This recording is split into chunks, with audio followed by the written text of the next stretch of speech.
alta da Selic, aplicação financeira, renda fixa, renda variável.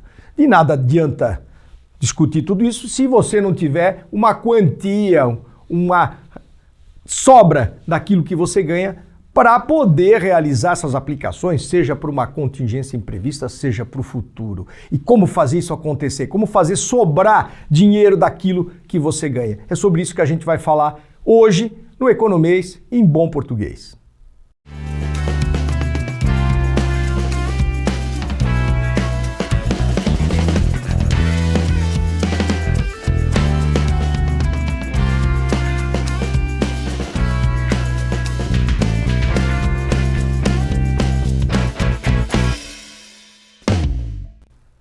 Uma pergunta que sempre me fazem é a de como que eu vou aplicar nesses produtos aí que tu vive falando, renda fixa, renda variável, bolsa de valores, tesouro direto e CDB, RDB, LCI, LCA, se eu não tenho dinheiro sobrando para fazer isso. E aí o que eu sempre respondo é o seguinte: você tem que conseguir fazer sobrar daquilo que você ganha um percentual para poder fazer esses investimentos, as reservas necessárias que você tem que ter durante a tua vida financeira. Então, a questão é a seguinte: você tem que, primeiro, ver se a sua renda não está muito baixa, né? Se você tem uma renda muito pequena, que está consumindo quase toda ela com aquelas necessidades primárias, né? Habitação, higiene pessoal, alimentação, deslocamento, você tem que daí tentar buscar fontes alternativas de renda. Muita gente faz isso e faz com bastante sucesso, de repente,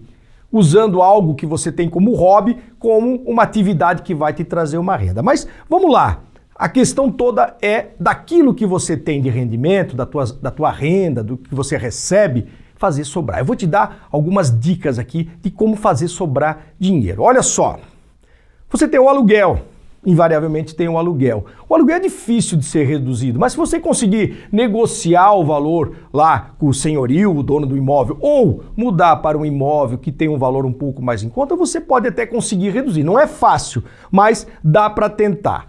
Na questão da alimentação e produtos de limpeza, olha só, tenta cortar 5%. Tenta cortar 5%. No caso do transporte, claro, se você mora muito longe do trabalho, tenta morar mais perto, ver se não tem outras formas de você se deslocar, se dá para ir a pé, se dá para ir de bicicleta, arrumar uma maneira de reduzir o gasto na hora do transporte. Também às vezes não é tão fácil, mas o que é possível fazer? É isso que você tem que tentar buscar. No vestuário, experimente economizar 3%. 3% que você gasta com vestuário. Prestações. Reduz as compras a prazo em, no mínimo, 50%. Então, estou dando esses percentuais aí para você conseguir acumular um bolo, né, de dinheiro, que vai ser o dinheiro que você daí vai fazer aqueles investimentos que a gente sempre fala. No caso da higiene pessoal, olha só, e remédios, corta 1%. Vê que são cortes possíveis em termos de percentuais. Ali só o transporte e o aluguel que fica mais nebuloso pela questão da negociação disso. Mas esses percentuais aí não são percentuais que vão impactar tanto assim na questão da tua vida pessoal. Olha outra coisa aqui, ó, impostos e serviços. Também é difícil de cortar, mas tenta economizar água, luz, telefone, cortar nessas contas, a conta do gás, tentar economizar o máximo possível para diminuir essas contas, né? E os impostos já é mais difícil, quando tem que pagar os impostos que tem que pagar, mas a questão dos serviços ali que você utiliza, tentar cortar. E no caso do lazer e diversão, daquilo que você gasta, normalmente, corta 10%. Então, assim, com isso aí, você vai conseguir, se você conseguir fazer esses cortes, você vai conseguir acumular um valor, que é um valor que vai ser possível daí sim de fazer uma acumulação para investimentos que são muito importantes ao longo da tua vida. Olha só, se você conseguir fazer esses cortes todos que a gente elencou acima, vai se chegar a uma economia de 10 a 12% da tua renda, do que tu recebe todos os meses. Imagina, faz uma continha aí de quanto que você vai conseguir acumular num ano se você conseguir reduzir de 10 a 12% esse teu gasto mensal, né, em relação ao que você recebe. E outra questão importante, No caso da tua renda, existe uma formulazinha bem interessante, que é o que eu recomendo. Existem diferentes composições de percentuais, mas eu recomendo que se faça uma distribuição que eu acho que é possível. Pega a tua renda e faz o seguinte, como é que tu distribui ela? 60% do que tu ganha, no máximo tem que ser gasta com questões essenciais, alimentação, higiene pessoal, medicamentos, deslocamento, 60%. Tenta encaixar dentro daquilo ali. É claro que para você poder fazer essa continha, tu tem que ter na tua mão a tua relação de gastos, tudo que você gasta no mês. Tem que anotar num papelzinho. Não adianta você querer fazer isso de cabeça que não vai dar certo. Bota lá tudo que você ganha numa coluna, no lado de cá, e do lado de cá tudo que você gasta. Daí começa a encaixar. Tenta reduzir conforme a gente trouxe acima ali, né? Trouxe antes aqueles percentuais e depois faz o seguinte, 60% que você ganha são para os gastos essenciais. 10% do que você ganha usa para uma reserva para gastos imprevistos. Essa reserva ela é muito importante. Na verdade, primeiro objetivo, meta financeira do indivíduo, quando ele começa a ter uma vida financeira, ele tem que fazer uma reserva de, no mínimo, para quem é empregado ou trabalha na iniciativa privada, né? Quem trabalha na iniciativa privada, ele tem que ter no mínimo 10 meses do seu gasto mensal, daqueles 60% ali. 10 meses daqueles 60% guardado numa conta. Essa daqui é a primeira meta. As pessoas saem logo comprando casa, comprando carro, se metem em dívidas gigantescas, que ao longo da vida vão impactar demais e vão fazer com que as pessoas não atinjam o grau de prosperidade que um dia elas sonharam, né? Então assim, ó, esse 60%, você sabe quanto que é. Tu tem que ter 10 meses desse 60% guardado numa conta para uma situação imprevista. E se vai sair desse 10%, que isso não vai acontecer de um mês para o outro, você vai levar algum tempo fazendo essas economias para chegar.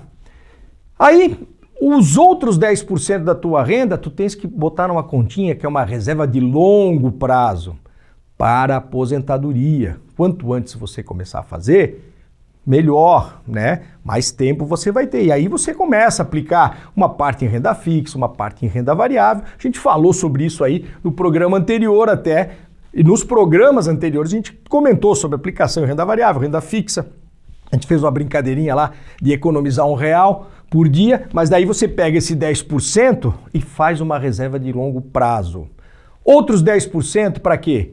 Educação financeira. Todo esse papo aqui é muito bonito, mas você tem que ter noção do que a gente está falando, ter noção do que o mercado te proporciona e como você deve fazer para que do que você ganha sobre onde você vai investir, aonde você vai investir esse dinheiro para que ele no tempo tenha a valorização que se precisa e que acumule, que monte uma reserva realmente considerável. Então a educação financeira é muito importante. Esse papo aqui é muito direto, é muito rápido, mas você tem que se aculturar financeiramente. E tem muita coisa aí hoje nos sites, tem muita coisa na internet que fala sobre educação financeira que é muito importante você estar acessando para poder, né, ter esse aculturamento e alguma coisa, claro, cursos que tenha que se fazer para poder melhorar essa sua relação com o dinheiro. E aí, como a vida também não é só fazer economia, só trabalhar, 10% do que você ganha para lazer, gasta em lazer, torra, é para torrar, todo mês 10%. Fazendo essa divisão,